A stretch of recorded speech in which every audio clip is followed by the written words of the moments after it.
tell me a little bit about where you find your inspiration from.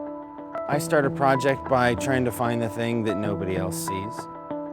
I like things with precision and that are technical, but then I also work with landscapes and environments, so these things are alive. And I'm always driven by from a kind of functional place first. So what about you? How do you start a project? What inspires you to do what you do? I think a lot of it has to do with the client and who they are, what their budget is. But, I ask my clients a lot of questions. You want to give your clients what they want. They're spending a lot of money, as we know, and I think a lot of times we want them to really feel the space, as if it's really handmade for them. Hey, you want to go check out the deck? Let's do it. Yeah, let's do that. This is quite impressive, isn't this? Wow, I like it. Yeah, I like a lot of the materials here. Look at this sculpture piece. Wow, and there's one over here too. Oh my goodness. Did you see those lights? The little pin light? Yeah. I think this is the most perfect entertaining deck that you could possibly put together. I mean, you've got beautiful seating. I mean, hello, you have a hot tub. This is great. As a landscape architect, I think of what I do is combining the world of things that are alive with things that are made. Landscapes are messy, right? They're shapeless in some ways, and then materials, right? They come and can be very precise. I like that. I like that combination, but I think that's where the finesse is. Right. One of the other things I think is kind of an exciting moment is when you get a kind of interaction between a material and a site itself, and so. Our practice tends to kind of attract these really unusual projects or clients or sites. And so we build landscapes and environments on top of buildings. We build them in very small spaces and big spaces, from the very small to the very large.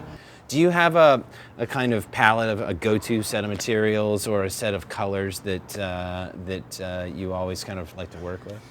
I tend to do projects that are very subtle and very clean, and then other ones that are a little bit more wild and different. And I love being that designer that can kind of do everything. One of the projects that comes to mind is a project I did in Venice. And Venice is, you're at the beach, it's all about entertaining, and a client of mine actually was able to build on 2 lots right next door to each other. So she ended up taking the beautiful living room and opening it up to the pool.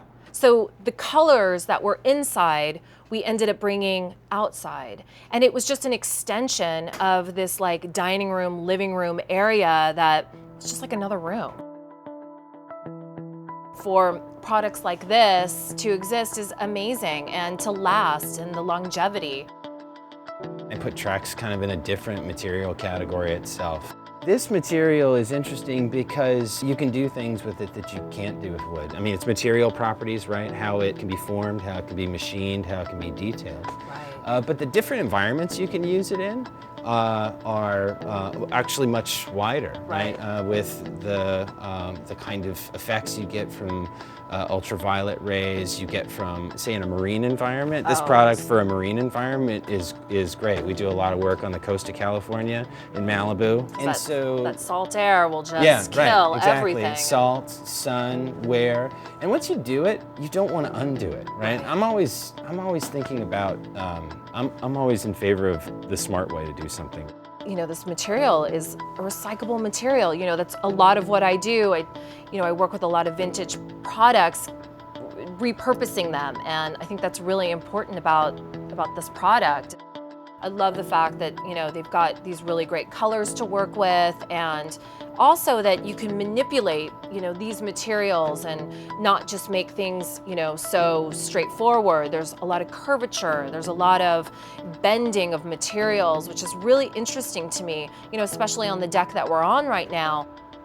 It's great because you know, here we are in this very modern outdoor setting, but yet I can still see this in more of a traditional setting. It's very versatile. And I'm always trying to get people to think as imaginatively as possible about it, really, to try to extend how it's used in the time of day, in the season of it, right? Absolutely. You know, eating outside, entertaining outside, you know, really we are so lucky here in Southern California, Northern California, up and down the coast. I mean, we really get to experience, you know, entertaining and outdoor living. I mean, this is the mecca of it.